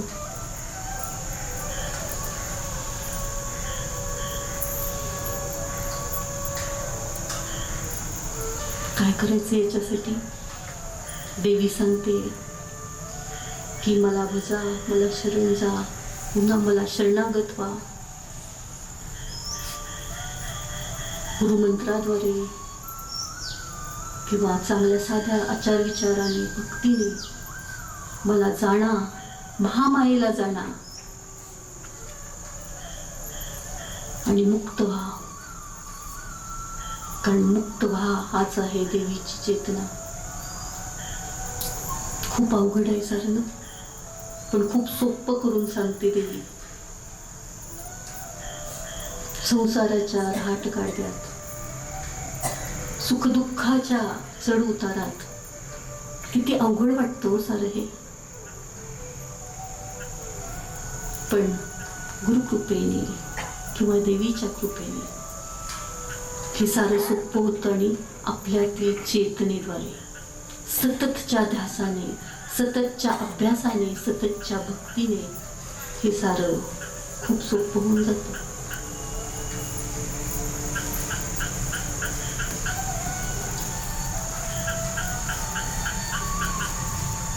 आता हिमालय म्हणतो आणि सारे देवदेवता म्हणतात. हे सारं सांगितलं देवी, तुझ्यापासूनच सारं आहे, तुझ्यातच अंत व्हायचा आहे, तुझ्यातून निर्माण झाले. आता आम्हाला सांग, सारं काही तूच आहेस असं तू म्हणतेस, तर तुझं ते विराट रूप आम्हाला दाखव हे महामाये.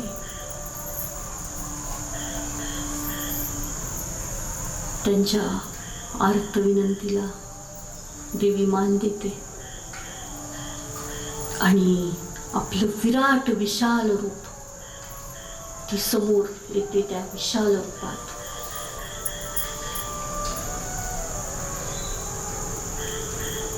सप्त पाताळापासून स्वर्गापर्यंत ते दिव्य रूप समोर येतं.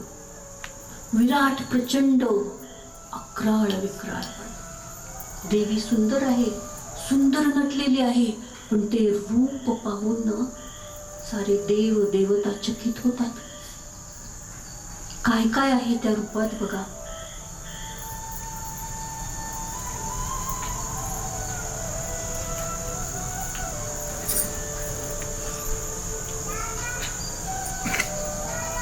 सुरुवात आहे ब्रह्मलोकांपासून. सारा ब्रह्मलोक देवीच्या डोक्यावर दिसायला लागला या देवदेवतांना. तिचं टाळू, तिची टाळू म्हणजे सारं जलाशय होतं. तिची जीभ म्हणजे रस होता. चंद्र मन होतं. सारी पशुजात जगातली साऱ्या छोट्या किड्या मकोड्यांपासून मोठ्या पशुजात म्हणजे तिचे नितंब होते ते दिसायला लागले साऱ्यांना.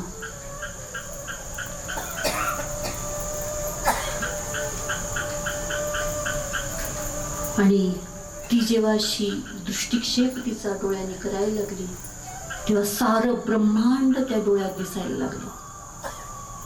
सारे तारे तारका सारं ब्रह्मांड त्या डोळ्यात होतं. आणि तिचे जे पसरलेले केस होते ते आकाशात विरघिरत होते आणि त्याच्यात मोठ्या मोठ्या वनस्पती दिसायला लागल्या त्या केसातून. तिच्या कमरेपासून पायापर्यंत 7 पाताळ म्हणतात ना आपण, जे उद्या बघूया, ती 7 पाताळ दिसायला लागली. पंचमहाभूत सारी तिच्या प्रत्येक अवयवातून दिसायला लागली. आणि अग्नी, पंचमहाभूतातला अग्नी तिच्या तोंडातून निघायला लागला. आणि तो प्रचंड होता. पाणी टाळूतून अग्नी तोंडातून.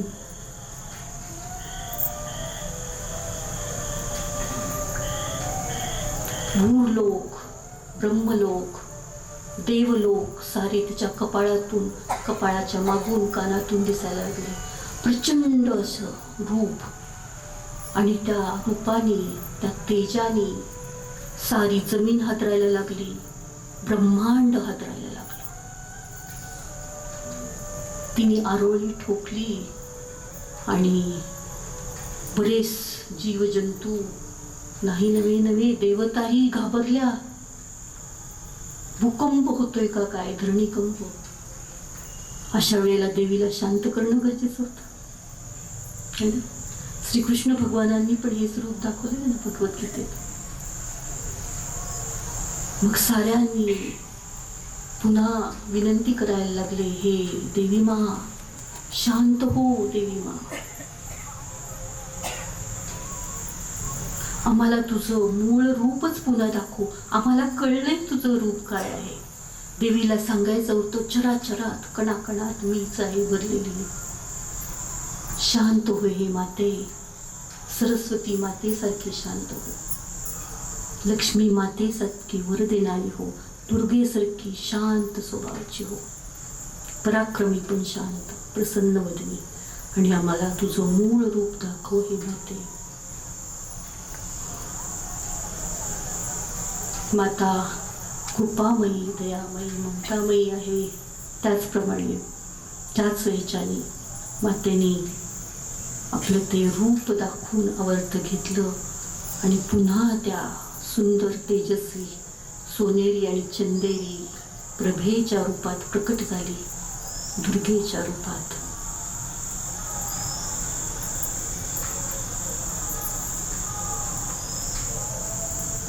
आणि साऱ्या देवदेवतांनी त्यावेळेला पुष्पवृष्टी केली मातेवर, मातेचा जय जयकार केला आणि मातेला विनंती केली, ही माते, तो तारकासूर दैत्य जो आम्हाला त्रास देतोय त्याच्यापासून साऱ्या पृथ्वीची आता सुटका कर. आणि माता तयार झाली त्या तारकासूरच्या वधासाठी. आणि त्याच्यामध्ये मातेचा नाम जप आहे, सर्वांना सोपं मागं म्हणता येईल असं भजन आहे. आपण सर्वजण ते नाम जप या अर्थाने गाऊया.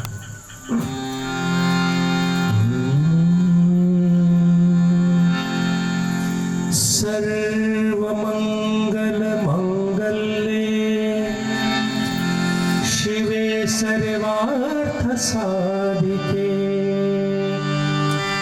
शरण्ये त्र्यंबके गौरी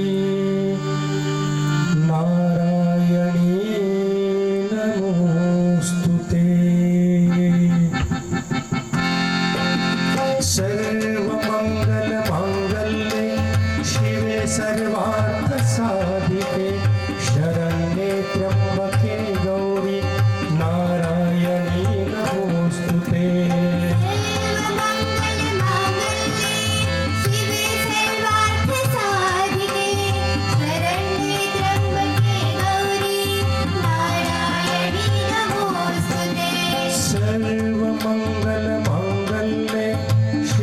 सर्वार्थ साधिके शरण्ये त्र्यंबके गौरी नारायणी नमोस्तुते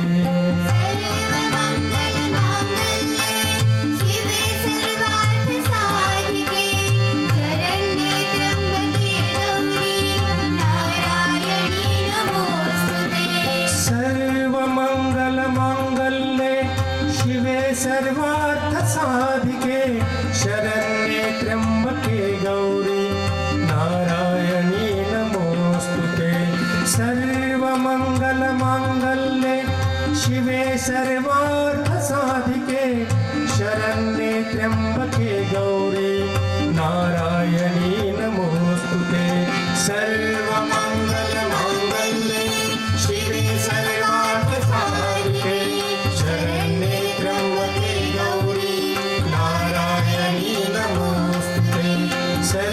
सर्वमंगलमांगल्ये शिवे सर्वार्थ साधिके शरण्ये त्र्यंबके गौरी नारायणी नमोस्तुते सर्वमंगलमांगल्ये शिवे सर्वार्थ साधिके शरण्ये त्र्यंबके गौरी नारायणी नमोस्तुते सर्वमंगलमांगल्ये शिवे सर्वार्थ साधिके शरण्ये त्र्यंबके गौरी नारायणी नमोस्तुते सर्वमंगलमांगल्ये शिवे सर्वार्थ साधिके शरण्ये त्र्यंबके गौरी नारायणी नमोस्तुते सर्वमंगलमांगल्ये शिवे सर्वार्थ साधिके शरण्ये त्र्यंबके गौरी नारायणी नमोस्तुते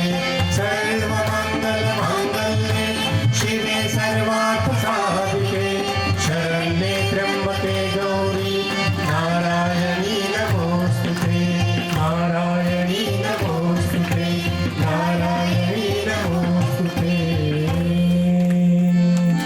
या महागौरीला प्रणाम.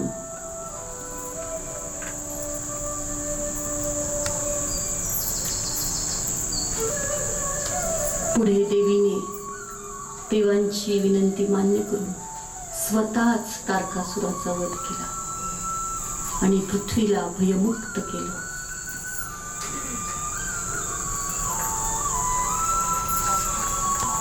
देवी या साऱ्या देवांना म्हणते, अरे देवांनो, माझं खरं स्वरूप तुम्हाला कळलंय.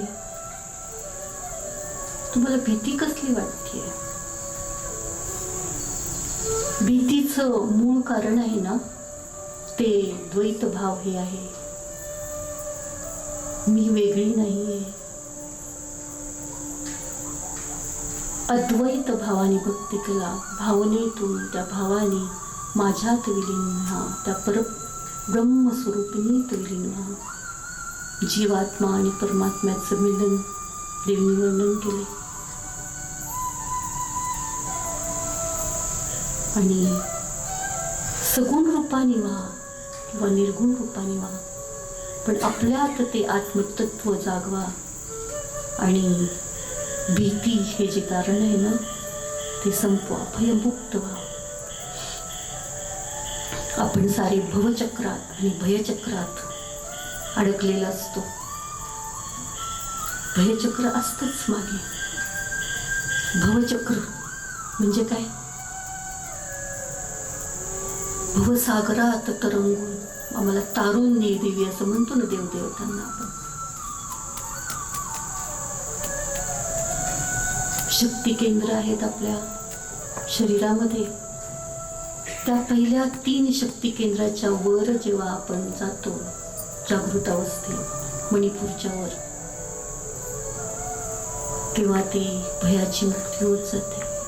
भवचक्र जेव्हा तिथेच राहते शक्ती खालच्या 3 चक्रामध्ये, म्हणून हे भवचक्राला तारून न्यायचं अनुमान आहे शास्त्रामध्ये. जागरण आणि गणपती ध्यान, महालक्ष्मी ध्यान, वरुण ध्यान आणि राम ध्यानातून वर त्या 3 चक्रातून पुढे वर गेलं की भवचक्रातून आपण तरून जातो असं म्हणतात. आणि पुढे देवी सांगते, थोडंसं अष्टांग योगाचं थोडंसं निरूपण देवी करते.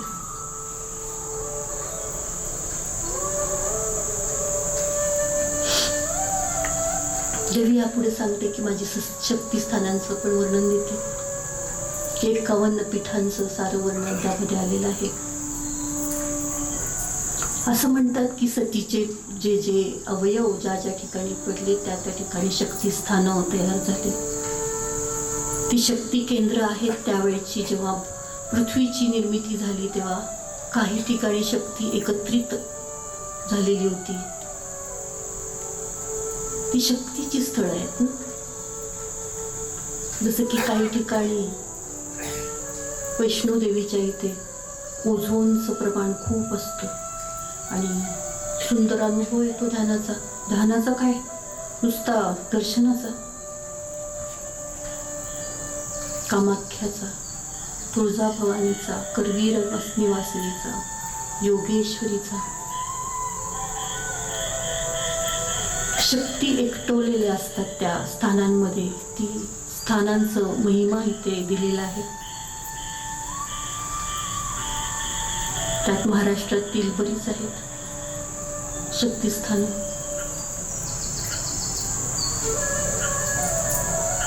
सप्तशृंगी देवीचा पण आहे महिमा. ह्या साऱ्या देवदेवता आणि तपश्चर्या केलेले सारे मोठे ऋषीमुनी तिथे केलेले असतात तपश्चर्या. त्यामुळं त्या स्थानांचा महिमा पण आहे. देवी म्हणते सारं एकच आहे, सारं जण माझ्यातच मिळतात. अद्वैत आहे सारं, म्हणजे माझ्यातच सारं मिळतं.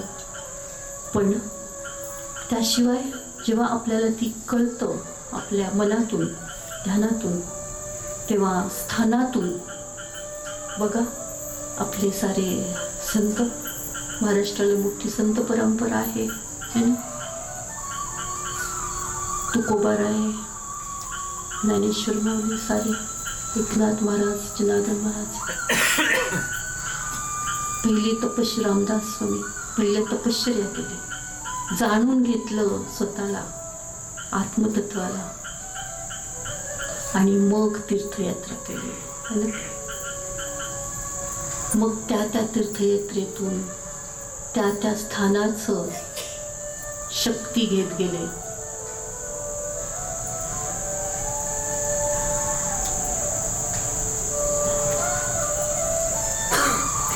हेच सांगते देवी इथे की योगाद्वारेही मला जाणता येतं. भक्तियोग तर आहेच, वेगळ्या वेगळ्या प्रकारचे योग आहेत. भक्तीद्वारे मला जाणता येतच. योगाचंच आसन, योग, नियम, प्राणायाम, प्रत्याहार, धारणा, ध्यान, समाधी या क्रमानेही मला जाणता येतं.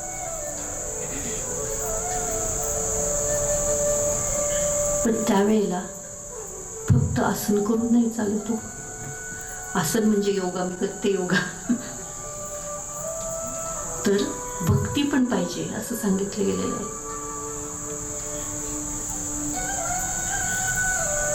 आणि त्या क्रमाने गेलं ना तशी इंद्रिय शुद्धी होत जाते, प्राणशुद्धी होत जाते असं देवी सांगते. मी नाही सांगते, देवी सांगते. म्हणाल काहीतरी सांगताय त्या.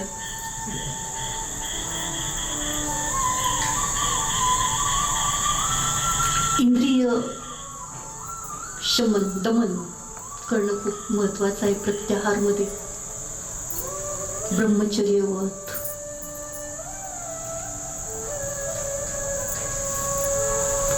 संपूर्ण वैराग्य नाही लिहिलं, पण हळूहळू त्या आपल्या वृत्ती आपल्या स्वतःमध्ये केंद्रित करणं, त्या सात्विकतेच्या वृत्ती हे सांगितलं गेलेलं आहे. आसनापासून सुरुवात करत कलियुगातही माणूस ध्यान तर करतोय, आपण डायरेक्ट समाधीपर्यंत पोचू शकतो आणि जाणून घेऊ शकतो त्या देवीच्या शक्तीला. ज्याप्रमाणे आपण संकल्प करतो ना, माया म्हणजे काय, संकल्पानेच माया आहे ना, मायेचा संकल्प. त्या प्रकारे देवी प्रकट होते आपल्या समोर. देवीच काय, कुठल्याही देवाचं रूप प्रकट होतं आपल्या समोर. होतं ना, मला राम दिसला, मला कृष्ण दिसला. किती छान वाटतं ना आपल्याला. कारण आत्मतत्वात आपण त्याचंच गुणगान गात असतो.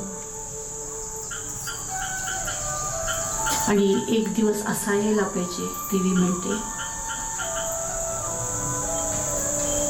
की त्या तुमच्या आतल्या जीवात्म्याचं मिलन माझ्या परमात्म्यात होणं गरजेचं आहे, एकच होणं गरजेचं आहे. म्हणून ध्यान काय दिलेलं आहे देवी भागवतमध्ये, मी विकार रहित आहे, मीच ब्रह्म आहे, मीच देवी आहे. त्या अवस्थेला येण्यासाठी जरी वेळ लागत असला तरी अशक्य गोष्ट नाहीये. फक्त पाहिजे आपल्याला सततचा अभ्यास, नियम आणि अवेअरनेस, जागृती.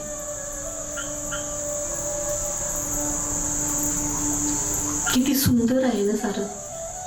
सारे जण देवीसारखे झाले तर काय म्हणतो.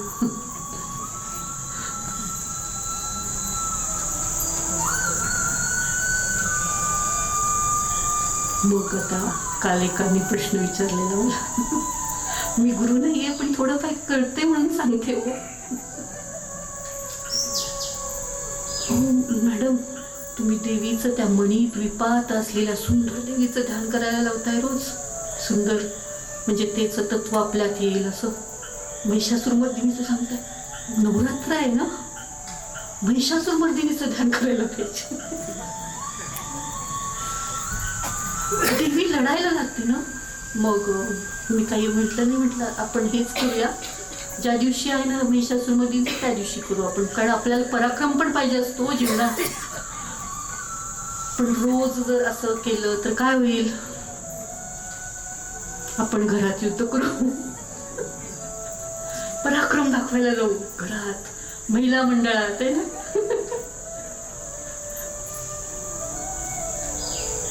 तर गुण, विविध गुण आहेत देवीचे. ते सारे गुण आपल्यात उतरवायला पाहिजेत.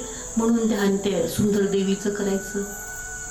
ललिता सहस्त्रनामात किती सुंदरपणे देवीचं वर्णन केलंय. आणि देवीचे गुण पण आहेत. आपण वेळ मिळाला तर कधी पुढे मागे घेऊ ललिता सहस्त्रनाम, त्याचं निरूपण घेऊया. एक एक नाव घेतोय ना आपण, तसे एक एक देवीचे गुण आपण आपल्या अंतरात्म्यात जमा करतोय. ती सौम्य आहे, तशीच ती शूरा आहे, तिथे ती वीरा आहे. ती संसारी देवी आहे. ललिता संसारी देवी आहे, पण वरदायिनी आहे. संपन्न करणारी, धनधान्य विवर्धिनी, धर्माधर्म विवर्धिनी. जसं आपण ते नाव घेतो, कल्याणी जगदिकंता, करुणारस सागरा, कलावती कलालापा, कांता कादंबरी प्रिया. त्याप्रमाणेच आपण त्या कलेला प्रोत्साहन द्यायला लागतो. कलावती कलालापा, आपण कलावती होतो. कांता कादंबरी प्रिया, वरदा वामनयना, वारुणी मद विहला. वरदेसारखं, शारदेसारखं आपण व्हायला लागतो, ज्ञानार्जन करायला लागतो. वारुणी मद विहला म्हणजे भान हरपून बसतो आपण त्या ज्ञानामध्ये, ज्ञानसागरामध्ये. असं देवीचं वर्णन साऱ्या स्तोत्रात आहे. दुर्गा सप्तशतीमध्ये पण आहे ती देवी. ललितांबाचं वर्णन ललिता सहस्त्रनामामध्ये आहे. देवी भागवतामध्ये आहे. आदि शंकराचार्यांनी किती सुंदर सुंदर स्तोत्र रचलीत. आज आपण हे आख्यान संपायच्या आधी पुन्हा आदि शंकराचार्यांना नमन करूया मनातून. प्राचीन वैदिक हिंदू धर्माचं पुनर्जीवन केलेले आदि शंकराचार्य. ज्या वेळेला धर्माचा ऱ्हास होत होता, सारे राजे भिक्षा मागत होते, त्यावेळेला एवढ्या कमी वयात तपश्चर्या तर करत होते, तपस्वी होते. एवढ्या कमी वयात 4 ठिकाणच्या पीठांची स्थापना केली, शंकराचार्य पीठांची. आणि त्या पीठांद्वारे एक नियम घालून दिला प्रचाराचा आणि धर्म संस्थापनेचा. कनकधारा स्तोत्र, महिषासुरमर्दिनी स्तोत्र, शिवमहिमा स्तोत्र, निर्माण अष्टक किती सुंदर आहेत सारे, लिंगाष्टक.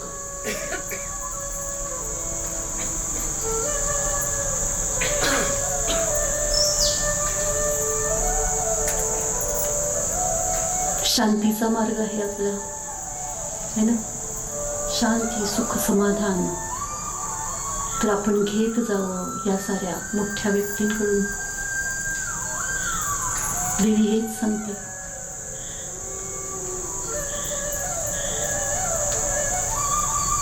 अष्टांग योगाचं वर्णन करतेच देवी, हे सारं योगाचं. त्याच्यानंतर म्हणते की फक्त योगच करू नका, मंत्र जपाला पण महत्व आहे. मंत्र योगाला म्हणते. योग आणि मंत्र अशा दोन्ही गोष्टी एकमेकात गुंफल्या गेल्या आणि गुरुच्या आदेशानुसार केल्या गेल्या तर खूप समाधान मिळतं चित्ताला, चित्तशुद्धी होते. चित्तशुद्धीसाठी भक्ती आवश्यक आहे आणि मंत्र पण आवश्यक आहे, कथा पण आवश्यक आहे. चित्तशुद्धी कशाने होते? मन स्थिर कसं होतं? ध्यानाने. प्राण शुद्ध होतात प्राणायामाने. शरीर शुद्ध होतं स्नानाने. विचार आणि आचार शुद्ध होतात आपल्या सत्संगाने.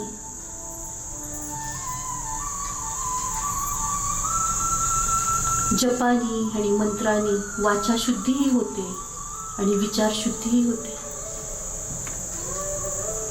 तर या साऱ्यांचं महत्व आहे असं देवी म्हणते.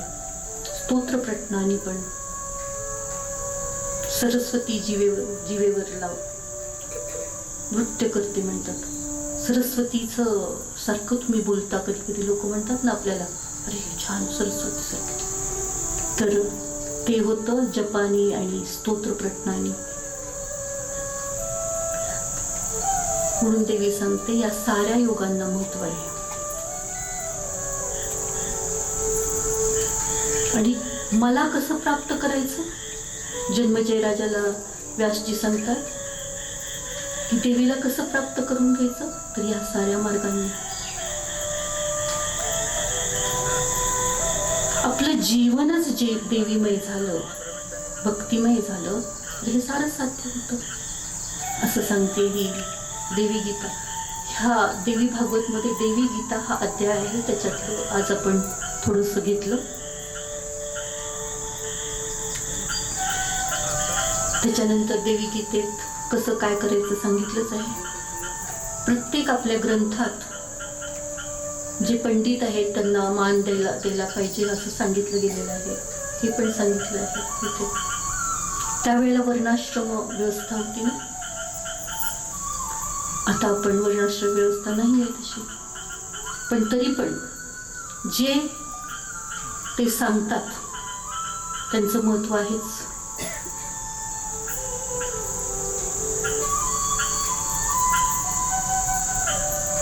तर असं हे सुंदर देवी भागवत आहे, शुद्धतेकडे, सत्वाकडे नेणार. आज आपण देवी गीतेतला काही भाग बघितला. उद्या आपण हे 9 दिवसाचं पारायण आहे ना, ते 7 दिवसामध्ये संपवलं. छान व्यवस्थितरित्या झालं. ते सारं ह्या गायकांच्या, वहिनी साहेबांच्या सगळ्या नियोजनाने सुंदर झालं, साकार झालं. साऱ्या त्यांच्या मंडळींनी छान काम केलं. म्हणून उद्या आपण शेवट बघूया या देवी भागवताचा आणि जन्मेजय राजाचा, परीक्षित राजाचं काय होतं पुढे हे बघूया. आता आपण देवीची आरती करूया आणि देवीला बसूया आणि आजचा दिवस संपूया. महासरस्वती जगदंबा राजराजेश्वरी आई भगवती महात्रिपुर सुंदरी ललितंबा माता देवता कृपा आशीर्वाद प्राप्त्यर्थम हरिद्रे कुंकुम सुख सौभाग्यदायिनी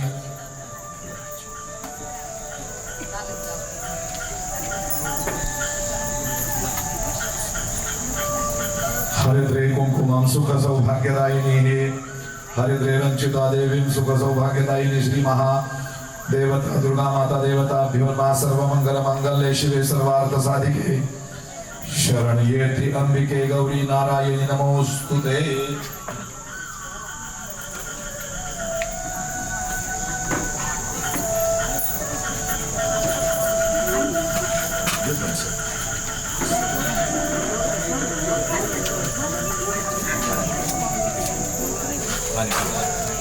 नैवेद्यं समर्पयामि। ओम प्राणाय स्वाहा व्यानाय स्वाहा उदानाय स्वाहा समानाय स्वाहा ब्रह्मणे नैवेद्यं समर्पयामि। नमस्कारं करोमि।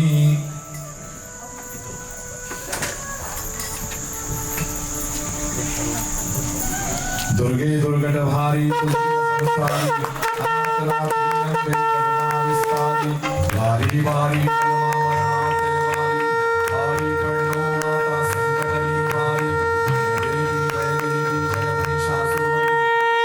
ईश्वर वरदे कारक संजीवनी जय देवी भवनी पाहता तुझायसे नाही चारी भ्रमरे परंतु ना बोलवे काही साही विवाद करिता पडले प्रवाही हे तू भक्ता लागी पावसी लबलाही जय देवी जय महिषासुरमर्दिनी सुरवर ईश्वर वरदे कारक संजीवनी जय देवी प्रसन्न वदने प्रसन्न होशी निजदासा क्लेशापासून सोडली दुःखापासून सोडली अंबे भयपाशा अंबे तुझ वाचूनी कोण पूर्वील आशा हर हरि तल्लीन झाला पदपंकदलेशा जय देवी जय महिषासुरमर्दिनी सुरवर ईश्वर वरदे कारक संजीवनी जय देवी कर्पूर गौरं करुणावतारं संसार सारं भुजगेन्द्रहारं सदा वसन्तं हृदयारविन्दे भवं भवानी सहितं नमामि। कर्पूर पुरे नमो हरेन सुवर्ण पात्रान सह संगतेन घरे लुटांगण वंदीन चरण डोळ्यान पाहिन रूप तुझे प्रेमे अलंगिन आनंदी पूजिन भावे ओ आळीन म्हणी नामा त्वमेव माता पिता त्वमेव बंधु सखा त्वमेव विद्या दृढं त्वमेव सर्वं मम देव देवे कायेन वाचा मनसेन्द्रियेण बुद्ध्यात्मना वा प्रकृति स्वभावा करोमि यज्ञं सकलं परस्मै नारायणाधीन समर्पयामि। अच्युतं केशवं रामनारायण कृष्ण दामोदरं वासुदेवं हरि श्रीधरं माधवं गोपिकावल्लभं जानकीनायकं रामचन्द्रं भजे। हरे राम राम राम हरे हरे हरे कृष्ण कृष्ण हरे हरे हरे राम राम हरे हरे हरे कृष्ण कृष्ण हरे हरे हरि ओम गणानां त्वा गणपतिं हवामहे कविं कवीनामुपस्थानं ज्येष्ठराजं ब्रह्मणां ब्रह्मन् शृण्वन्ति सीदसाधनं हरि ओम यज्ञेन यज्ञमायजन्त देवास्थानि धर्माणि प्रथमान्यासन्नतेहनाकं महिमाना सचन्द्रेतर पूर्वे साधिया सन्ति देवाः। ओम राजाधिराजाय प्रसय्य साहिने नमो वयं वै श्रवणाय कुर्महे समे कामान् कामकामाय मह्यं कामेश्वरो वै श्रवणो दधातु कुबेराज वै श्रवणाय महाराजाय नमः। ओम स्वस्ति साम्राज्यं भोज्यं स्वराज्यं वैराज्यं पारमेष्ठं राज्यं महाराजमाधिपत्यमयं स्वान्तपर्या ईशात् सार्वभौमः सार्वायुषो आन्ताधात् परार्धात् पृथिवी समुद्रपर्यन्तायात् एकराळिति तदप्येष शशलोको भीतो मरुतः परिवेष्टारो मरुतश्रावसंग्रहे आवीक्षतश्च कामप्रे विषवे देवाः सभासदैति एकदन्ताय विद्महे वक्रतुण्डाय धीमहि तन्नो दन्ति प्रचोदयात् महालक्ष्मी च विद्महे सर्वशक्ति च धीमहि तन्नो देवी प्रचोदयात्। ग्रामदेवता स्थानदेवता वास्तुदेवता कुलदेवता ग्रहदेवता इष्टदेवता तुळजा भवानी माता कुलदेवता श्री दाखलाई माता ग्रामदेवता मंत्र पुष्पांजलि समर्पयामि हरे राजा उधे उधे बोल भवानी माता की जय ऐकलाईच चांग भले तुळजा भवानी माता की जय